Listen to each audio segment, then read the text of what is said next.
Hello बच्चों, हम पढ़ रहे महाभारत का अंतिम अध्याय श्री कृष्ण और युधिष्ठिर। हमने पिछली कक्षा में पढ़ा कि किस प्रकार धृतराष्ट्र महाराज युधिष्ठिर से आज्ञा पाकर अनुमति लेकर वहाँ से वन में चले जाते हैं गांधारी, कुंती और संजय के साथ। आइए हम आगे पढ़ते हैं श्री कृष्ण और युधिष्ठिर। महाभारत के युद्ध की समाप्ति के बाद श्री कृष्ण 32 वर्ष तक द्वारका में राज्य करते रहे। 36 वर्ष तक, कितने वर्ष किया उन्होंने?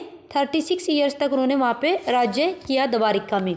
उनके सुशासन में यदुवंश ने सुख समृद्धि को भोगा, परंतु आपसी फूट के कारण अंततः विशाल यदुवंश समाप्त हो गया।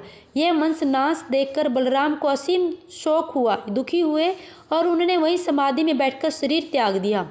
सब बंधु बांधवों का सर्वनाश होता हुआ देखकर श्री कृष्ण भी ध्यान मगन हो गए और समुद्र के किनारे स्थित वन में अकेले विचरण करते रहे।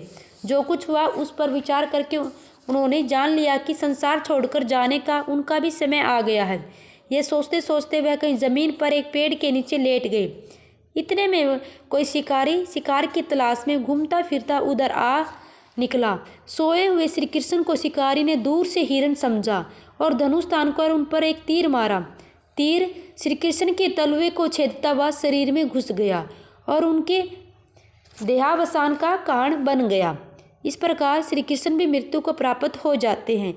ये शोकजनक समाचार हस्तिनापुर पहुंचा। पांडवों के मन में सांसारिक जीवन के प्रति विराग छा गया। जीवित रहने की चाह उनमें न रही। अभिमन्यु के पुत्र परीक्षित को राजगद्दी पर बैठाकर पांचों पांडवों ने द्रौपदी को साथ लेकर तीर्थ यात्रा करने का निश्चय किया। वे हस्तिनापुर से रवाना होकर अनेक पवित्र स्थानों के दर्शन करते हुए अंत में हिमालय की ओर चल दिए। इधर परीक्षित और उसके वंशजों ने न्यायोचित शासन की परंपरा का निर्वाह करते हुए दीर्घ समय तक राज्य किया। दीर्घ समय यानी कि लंबे समय तक। तो बच्चों, आज हमने महाभारत का अंतिम अध्याय पढ़ा। किस प्रकार सभी पांडव मिलकर कहाँ चले जाते हैं? हिमालय में की तरफ चले जाते तीर्थ यात्रा के लिए।